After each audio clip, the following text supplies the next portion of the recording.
In a small town where everyone seemed to know each other, hatred could hide behind a friendly smile. No one could have predicted that a single thrown stone, an act a hot-headed teenager thought was nothing, would ignite a chain of events that would uncover a family's darkest secret. And when the truth came out, the whole town would learn. There are some people you should never mess with. The winter wind in Cape Town carried a salty scent from the sea, even here in Somerset West, where the city's noise faded into quiet suburbs and tree-lined streets. For most residents, life followed the same predictable rhythm: morning commutes, afternoons at the market, evenings behind locked gates. But for Amara Ndlovu, everything still felt unfamiliar. She stood at the bus stop outside her new school, clutching the straps of her backpack as her breath formed small clouds in the chilly morning air. She wasn't used to the sight of the Hottentots Holland Mountains looming so close, or the sharp cry of seagulls overhead. Back in Johannesburg, the air had been warmer, heavier with dust, and the skyline pierced by high-rise buildings. Cape Town felt too open, too exposed, as if it was watching her. Her mother, Thandi Ndlovu, had moved them here for a fresh start, as she put it. The divorce had been quiet but final, and Amara had learned not to ask too many questions about her father. She knew he wasn't dead. She had seen a letter from him once, hidden in her mother's drawer. But every time she brought him up, her mother's face tightened, and the subject would vanish into silence.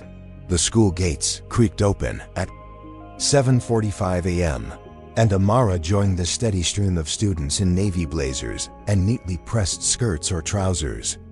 She kept her head down, not because she was shy, but because it was easier to observe when no one thought you were watching. Somerset West High was a sprawling campus of low brick buildings, shaded courtyards, and a sports field that rolled out toward the distant mountains. The air smelled faintly of cut grass and disinfectant. Teachers bustled past with stacks of papers, their shoes clicking on the polished floors, dot by the third week of classes. Amara had mapped out the social landscape: the rugby boys who dominated the quad, the art students who smoked behind the music block, the girls who documented every detail of their lives on Instagram. She knew which teachers were kind and which barked orders like drill sergeants. She also knew who to avoid, and at the top of that list was Dylan Hayes. Dylan was the kind of boy who treated the school like his personal stage. Tall, blonde, with an expensive smile and the easy arrogance of someone who had never heard the word no in his life, he moved through the hallways with a pack of friends always in tow. His father was a property developer, his mother a socialite, and everyone knew the Hayes family owned half the beachfront properties in Gordon's Bay. Amara had caught Dylan's attention in her first week, though not in the way she wanted. It started with small things: a snide comment when she answered a question in history class, an exaggerated oops when he bumped her shoulder in the hallway. His friends laughed at every remark, their voices loud enough for her to hear. Still, she ignored him. That was her mother's advice. You can't fight every battle. Some things aren't worth your energy. So Amara kept her focus on her grades, on reading novels in the library during lunch, and on her evening runs through the quiet streets of their neighborhood. One Thursday afternoon, she stayed late for extra science lab work. By the time she left, the school grounds were nearly empty. The sun was sinking, painting the sky in streaks of gold and violet. As she walked toward the bus stop, she noticed a small group lingering near the parking lot: Dylan and two of his friends. They were leaning against a car, talking in low voices, their eyes following her. She tightened her grip on her bag and kept walking. She could feel their gaze like a physical weight, but she didn't look back. She told herself it was nothing. Home was a modest 2-bedroom apartment on the second floor of a cream-colored building with a view of the distant sea. Thandi was usually home late, so Amara often had the evening to herself. That night, she curled up on the couch with a worn paperback and a mug of Rooibos tea. Outside, the wind rattled the window panes, and the sound of the ocean reached her in faint, rhythmic sighs that she thought about her father more than she liked to admit. The little she knew came from fragments, a deep voice she could almost remember. The scent of sandalwood, the faint outline of a uniform in an old photograph. Sometimes she wondered if he even knew where she was now. Friday morning dawned with the smell of rain in the air. At school, Dylan's stare followed her in the hallway, though he didn't say a word. It was the kind of silence that made her skin prickle. During lunch, she caught him whispering to his friends, their eyes flicking toward her with something.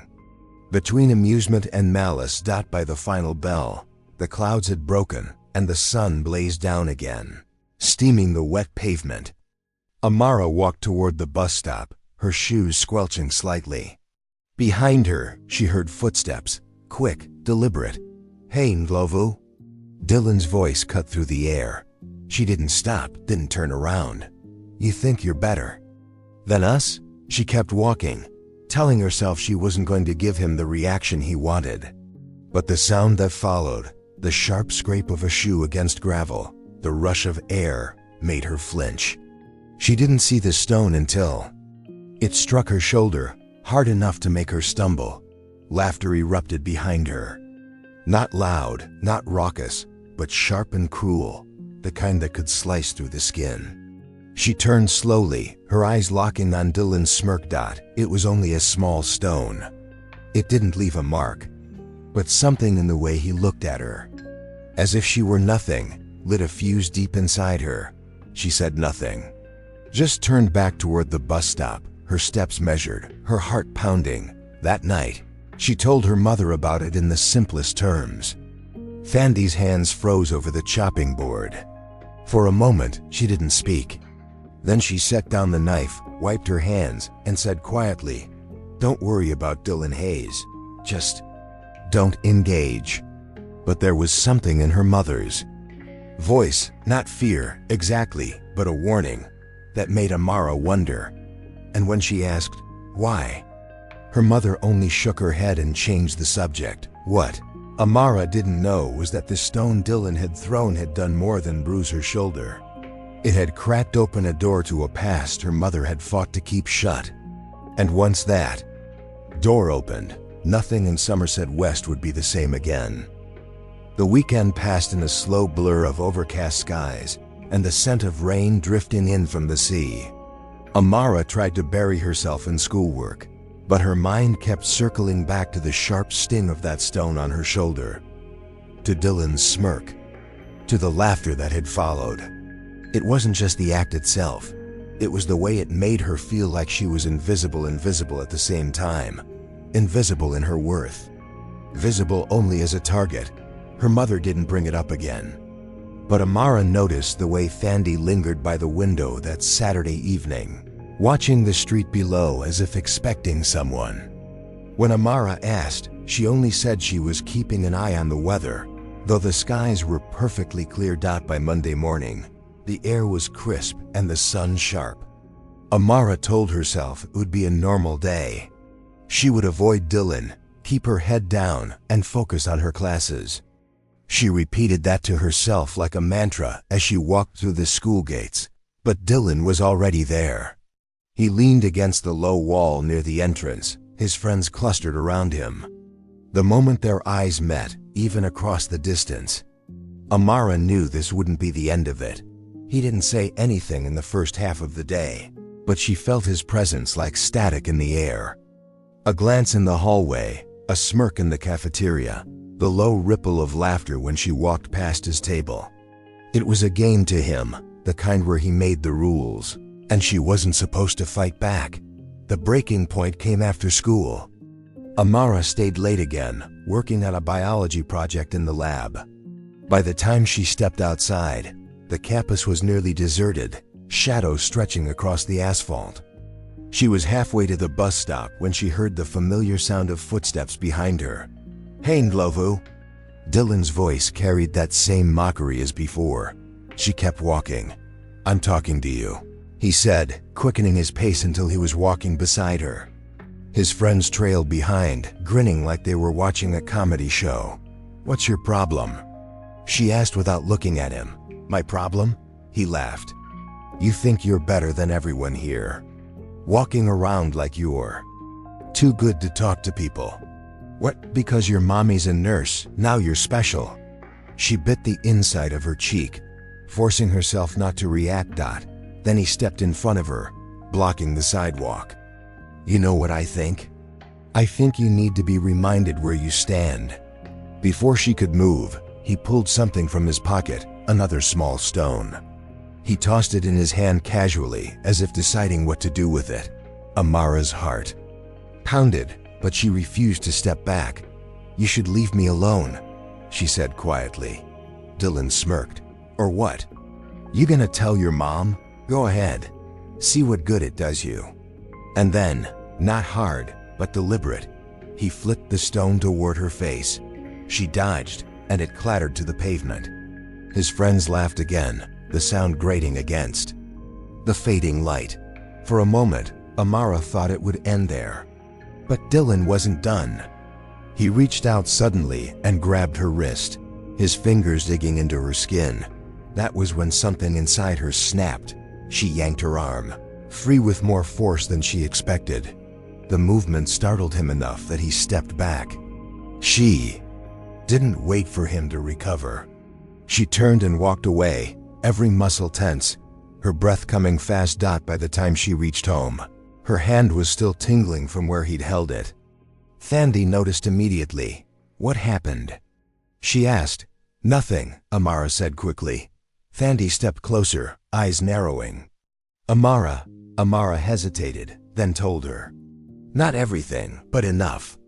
Enough for her mother's expression to harden in a way Amara had never seen before. "Stay inside tonight," Thandi said. Her voice was calm, but there was an edge to it. "Lock the door after me when I leave for work." "Why?"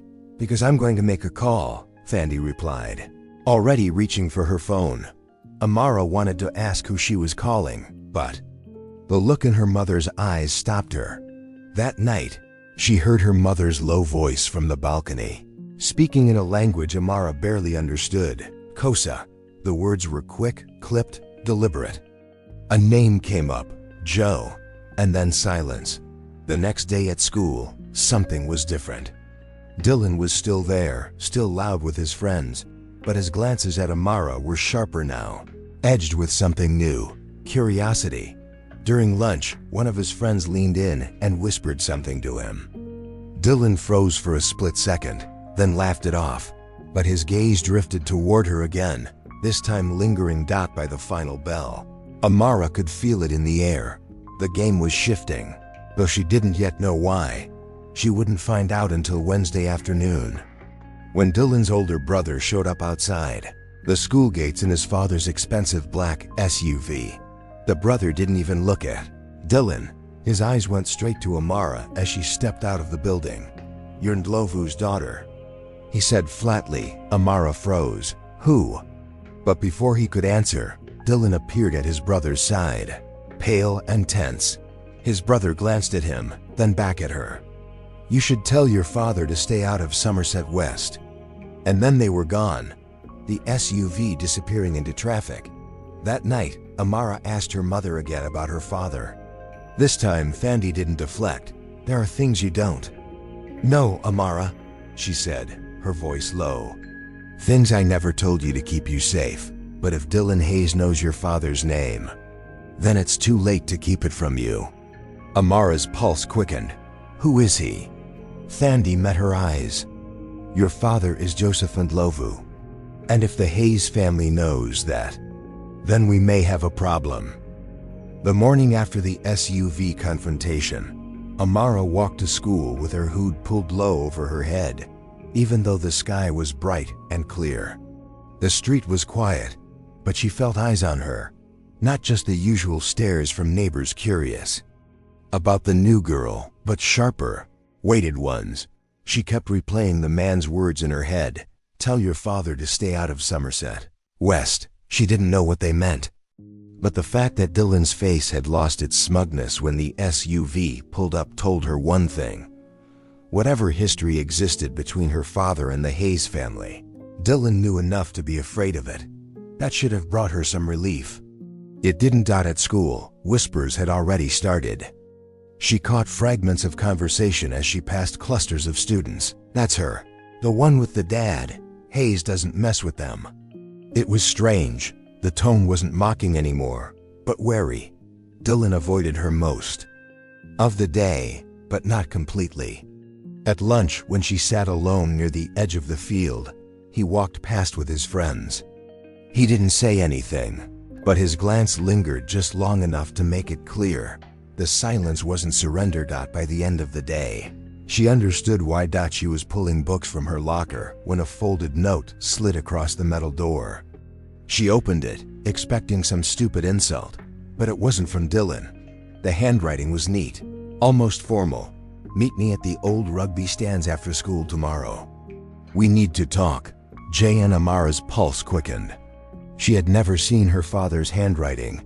Fandy had kept all traces of him out of their home, but the initials couldn't be coincidence. When she got home, she confronted her mother. Did you tell him where we live? She asked. Fandy didn't look up from the chopping board. No, he doesn't need to know. Then how does he know I'm here? Silence, Mom. Fandy set the knife down and turned to face her. Your father knows more about people than people know about themselves. If he wanted to find you, he would. But that doesn't mean you should meet him. Why not? Because the last time I saw him, there was blood on his hands, Fandy said quietly. And it wasn't his own. Amara froze. What? What does he do? Fandy hesitated. He does what needs to be done. And that's all you need to know. But that night, Amara couldn't sleep. She kept thinking about the man in the SUV, about Dylan's sudden unease, about the way her mother's voice had changed when she mentioned blood. The next day, she went to the rugby stands. They were old, weathered wood, half collapsed from years of disuse. The field beyond them was overgrown, the grass tall and swaying in the wind. He was already there, tall, broad-shouldered, dressed in a dark coat despite the heat. His skin was the same rich brown as hers, his eyes sharp and assessing. Amara, he said, as if tasting the name. She didn't move closer. You're Joseph Ndlovu, he smiled faintly. Your mother's told you about me then. She told me enough to stay away. His smile didn't fade, and yet here you are. There was a long pause. The wind rattled the loose boards beneath their feet. You've had trouble, he said finally, with the Hayes boy. Her jaw tightened. It's not your problem, it is now. He stepped forward, and there was a weight in the way. He moved, not just physical, but something darker. Do you know what his family does? He asked. They run things here, she said, or think they do. They run more than this town, Joseph replied. And a long time ago, they tried to run me. That didn't end well for them. What happened? He didn't answer, just studied her face like he was memorizing it. You're stronger than you think, he said at last. But strength without control is dangerous. You'll need both if you want to walk here without fear. And then he did something unexpected. He handed her a small folded slip of paper. Call me if they touch you again. Before she could respond, he was gone, moving with the quiet confidence of someone who had spent his life being both hunter and hunted.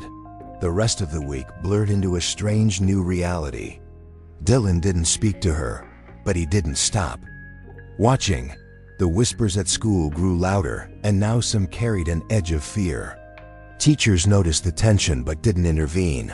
On Friday afternoon, as she walked home, a battered white pickup slowed beside her. Inside were two men she didn't recognize, older, rough-looking, their eyes cold.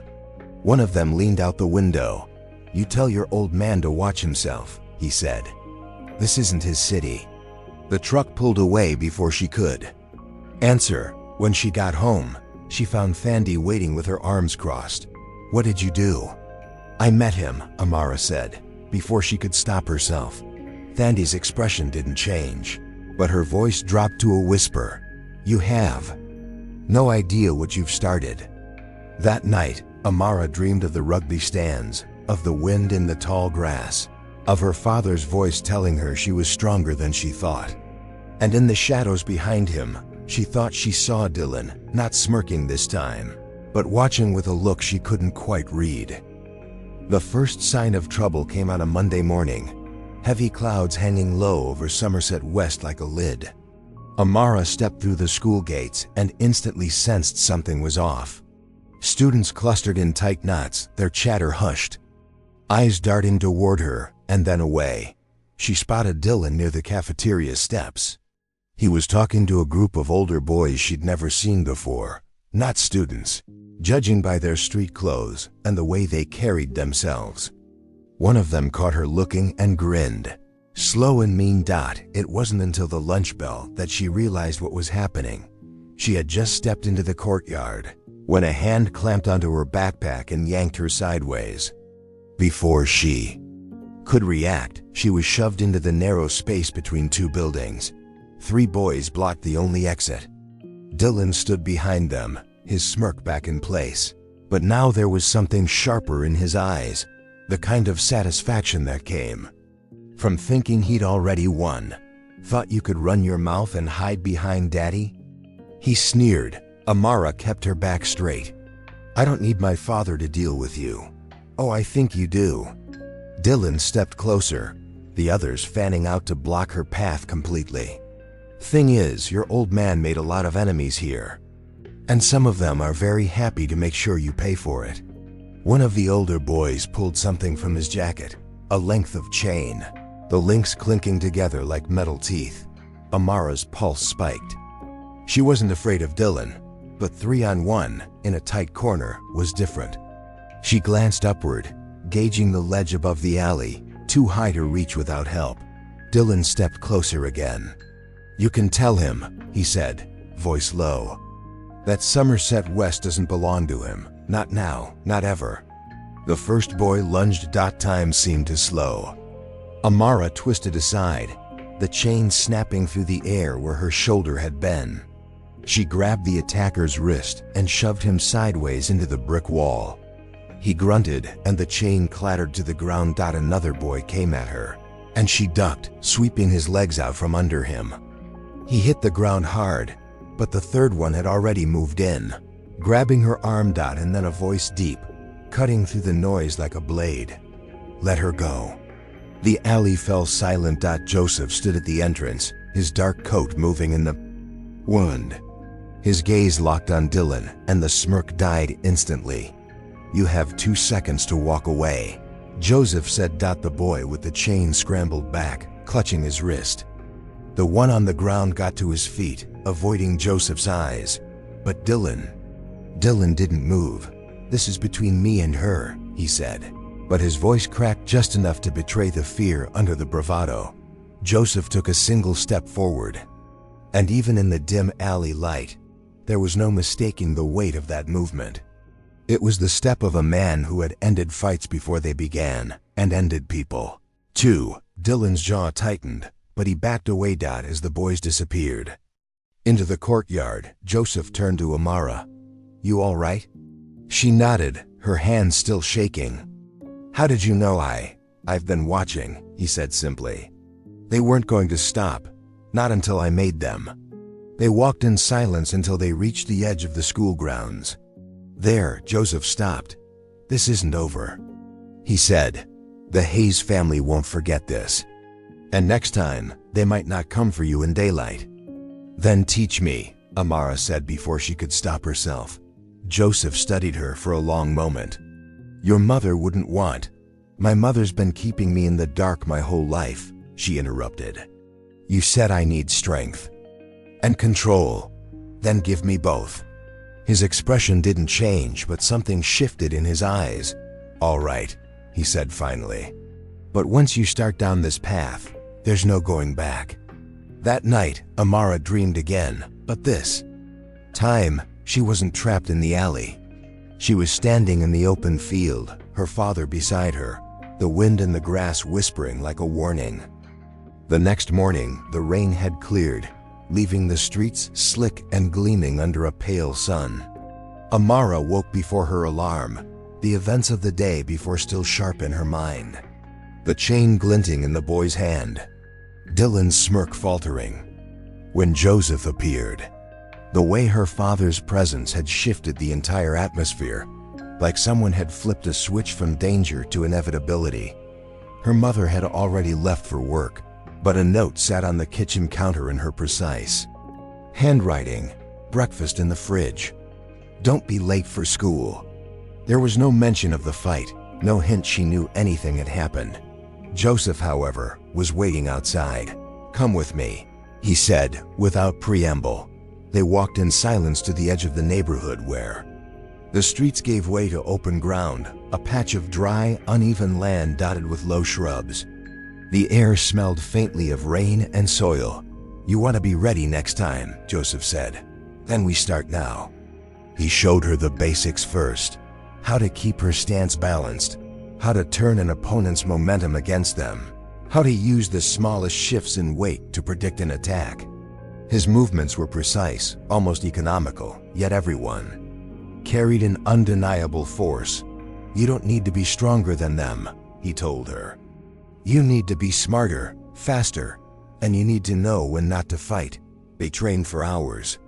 Her school blazer ended up slung over a bush, her white shirt stained with dust.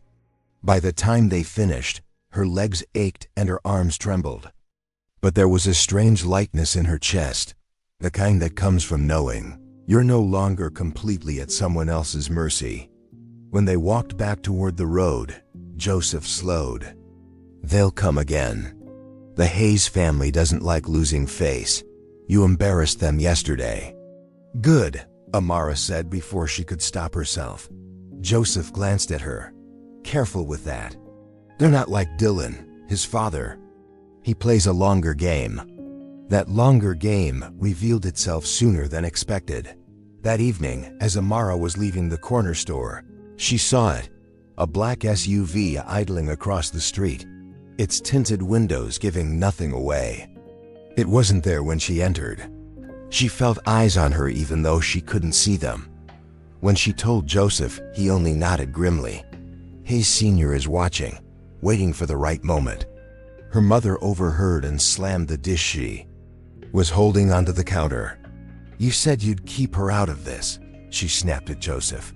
"She's already in it," Joseph said evenly, "whether we like it or not." The silence that followed was thick, heavy with years of unspoken history. Amara realized then that whatever had happened between her parents wasn't just about them. It was about the Hayes family, and it went back much further than she had guessed. 2 days later, word spread through the school that Dylan was suspended indefinitely. No one said why. Some whispered it was because of the fight. Others claimed it had to do with his father's business. But Amara knew better. This wasn't over. Dylan's absence didn't feel like a victory. It felt like the calm before a storm. Still, something in her had shifted. The walk to school no longer felt like moving through enemy territory.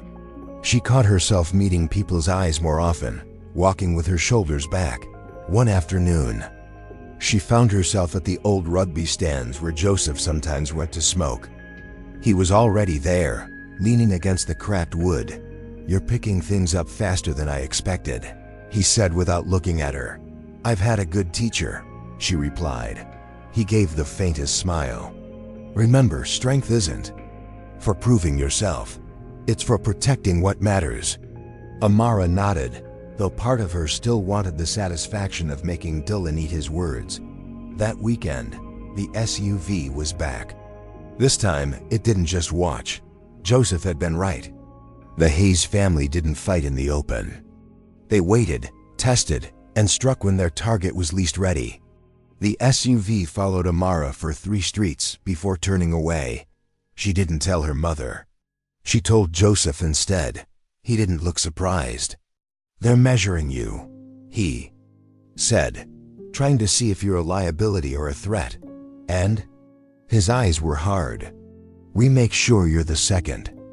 By the time the school term ended, the air between Amara and Joseph was different. They no longer spoke like near strangers, but they weren't quite father and daughter yet either. It was more like they were soldiers in the same small quiet. One evening, as the sun bled red over the Cape Mountains, they stood side by side in the dusty field where they had trained that first morning. "They'll come back," Joseph said. "I know," Amara replied. "And when they do?" She looked at him, the faintest ghost of a smile on her lips. "They won't be ready." Joseph's smile was slower, but it was there. And for the first time since she could remember, Amara felt that whatever happened next, she wouldn't be facing it alone. The last days of the school term were a strange mixture of calm and tension. On the surface, life in Somerset West returned to its usual rhythm. Students laughing in the hallways, teachers rushing through end-of-year lessons, the smell of the bakery drifting down Main Road. But for Amara, nothing was the same. It had been 3 weeks since Dylan Hayes vanished from school. His absence was a hollow space in the corridors, not because she missed him, but because she could feel the weight of what that absence meant. Something was shifting behind the scenes. She just didn't know if it was in her favor. One Friday afternoon, as she walked home, Amara spotted the black SUV again. This time, it didn't turn away. It rolled slowly past her before pulling into a side street. She told Joseph that evening while they sat on the back steps of the house. "They're not done," he said quietly, "but neither are we." He reached into his coat pocket and handed her a small worn notebook. Its leather cover was cracked, the corners frayed. Inside, the pages were filled with neat handwriting, diagrams, and small sketches. "What's this?" she asked. "Everything I know," Joseph replied. "Every tactic, every lesson, every mistake I've made. You'll need it." Amara ran her fingers over the pages. Some were written in English, others in a language she didn't recognize. "Why give this to me now?" He looked at her for a long moment. "Because I won't always be here to stand between you and them." That night, Amara couldn't sleep. She sat by her bedroom window, the notebook open in her lap, reading by the dim yellow glow of her desk lamp. One passage caught her eye. "Victory is not in defeating your enemy, but in making them choose not to fight you at all."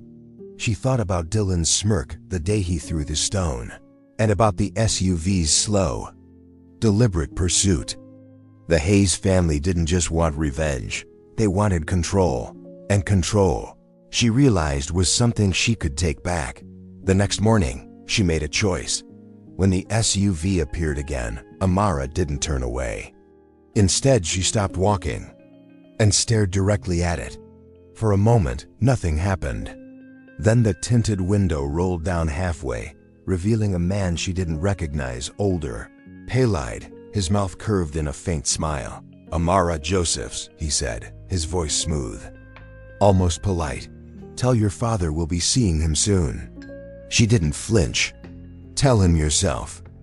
The man's smile widened slightly before the window rolled back up, and the SUV drove away. Joseph wasn't pleased when she told him, but he didn't scold her either. He only said, "Then we prepare."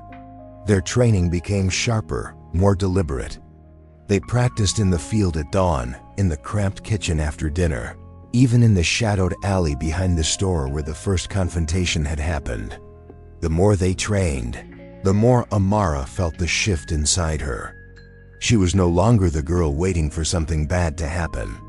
She was the one making plans. One evening, as the December sun set in a blaze of orange and gold over the Cape Mountains, Amara and Joseph stood together at the edge of the field. "This isn't over," Joseph said. "I know," she replied. "But when it comes," he began. "They won't be ready," she finished for him. They stood in silence for a while, the wind carrying the distant sounds of the town settling into night. For the first time, Amara didn't feel fear at the thought of what was coming. She felt ready. The school break began. Life outside their small circle carried on as though nothing had changed. Tourists arrived for the summer season, filling the markets and beaches. The bakery's shelves overflowed with fresh bread and pastries. Children played in the streets, their laughter echoing in the warm evening air. But Amara knew better. Somewhere out there, the Hayes family was moving their pieces across the board. And somewhere closer, her father was making sure she had every tool to face them. One night, Amara found herself sitting alone on the back steps again, the notebook in her hands. She turned to the last page, which held only a single sentence in Joseph's handwriting. "When the time comes, you'll know what to do." She closed the book and looked up at the night sky. The stars over Cape Town shone cold and bright, scattered like shards of glass. Somewhere in the dark between them, the next chapter was already waiting.